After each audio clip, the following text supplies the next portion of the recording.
Hi friends, आप सबको शालू का नमस्कार। कल मैंने बहुत सारी बातें की आपके साथ, अपनी फैमिली के बारे में, परिवार के बारे में, बेटे, बहू, दामाद और बहुएं, इन सब की बातें की। तो ज़िंदगी में कुछ पाने के लिए कुछ खोना पड़ता है और मैंने बहुत कुछ पाया है। जैसे मैंने आपको कल बताया कि अच्छे कर्म करते रहो, उसके फल की इच्छा मत रखो। कर्म करना हमारे हाथ में है और जो हमारे हाथ में है वो हम कर सकते हैं, तो वही करते रहिए, कर्म करते रहिए।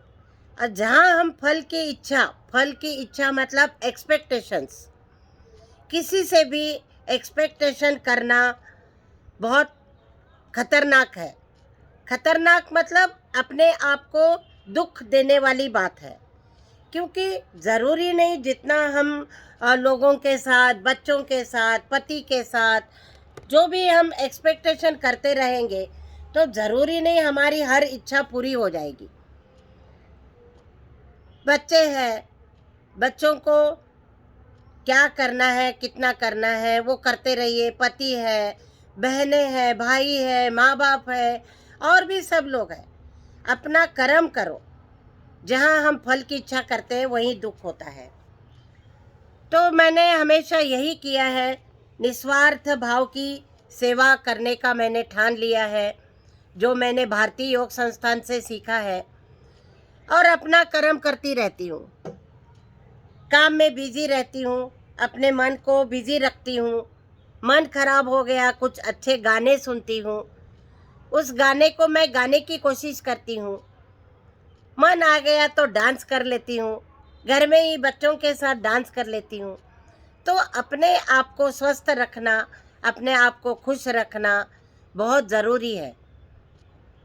जहाँ हम स्वस्थ रहते हैं वहाँ हमारे विचार भी स्वस्थ हो जाते हैं, हेल्दी, और हमारा माइंड भी स्थिर हो जाता है, मन शांत हो जाता है और हम और 10 काम करने की क्षमता हमारे में आती है।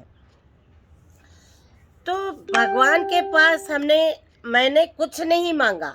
मैंने आपको पहले भी बताया कि भगवान क्या है। इंसानों में मैंने भगवान देखा है और मैंने फल की इच्छा कभी नहीं की। तो भगवान के पास हमने क्या मांगा है? एक अच्छा स्वस्थ शरीर, एक अच्छा परिवार और अच्छा पति, अच्छे बच्चे, अच्छी बहुएं, सब कुछ अच्छा ही हुआ।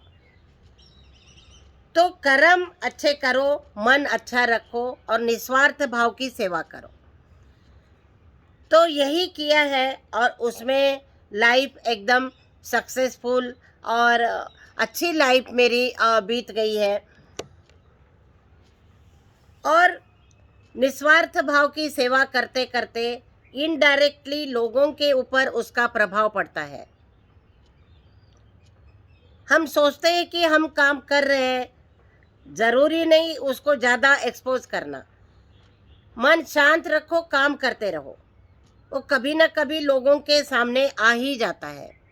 जैसे एग्जीबिशंस की और भी योगा है, तो वो योगा के साथ साथ भी मन अपना शांत हो जाता है। तो मैं ये सब क्यों बता रही हूँ? क्योंकि कर्म करने का जो फल है वो मुझे मिलता ही रहा।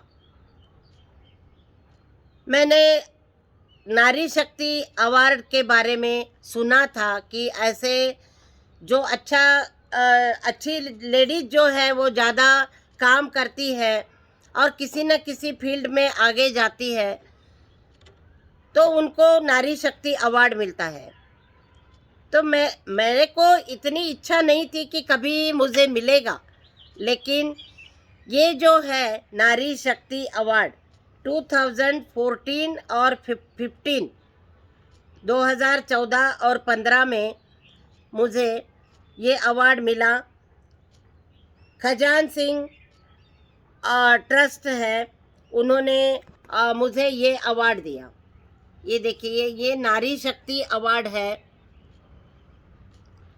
नारी शक्ति अवार्ड है। और ये नीचे जो फोटो है वो नारी शक्ति अवार्ड न्यू दिल्ली में पीस फाउंडेशन है, गांधी पीस फाउंडेशन में बहुत बड़ा फंक्शन हुआ था। काफ़ी सारे लोग आए थे और हमें 3 लेडीज़ को ये अवार्ड मिला था। तो ये अवार्ड है।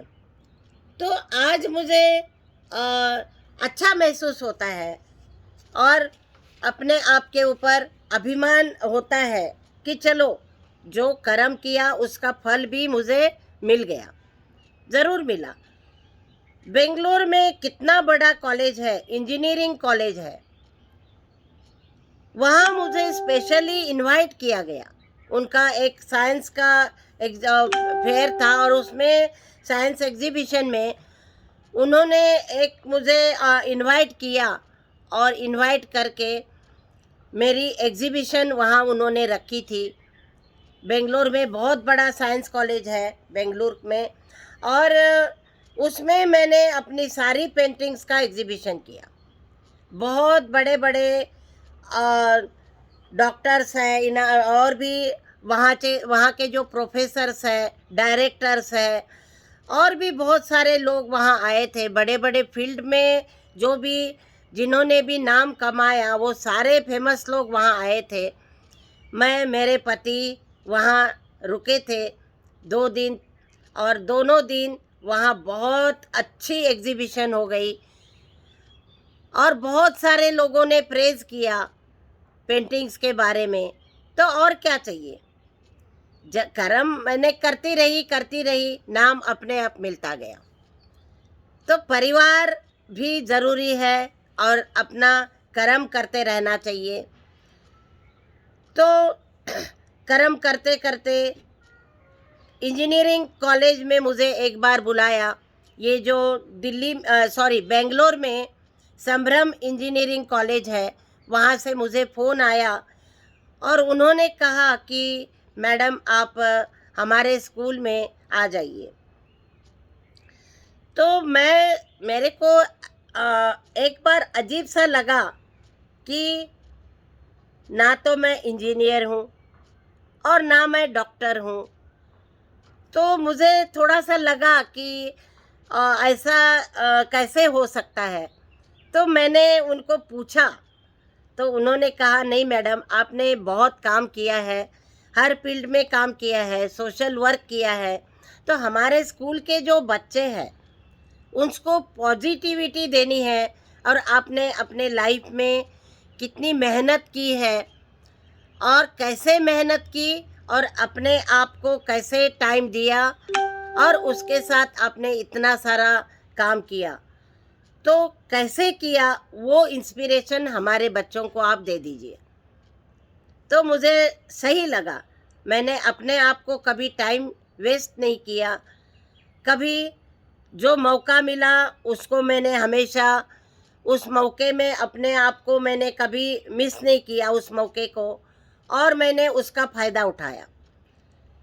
तो मुझे ये भी मेरे लिए प्राउड की बात है कि इतने बड़े इंजीनियरिंग कॉलेज में हज़ारों स्टूडेंट्स थे वहाँ पे, हज़ारों स्टूडेंट्स। आप समझ लीजिए मुझे कितना अच्छा लगा होगा, बहुत ही अच्छा लगा।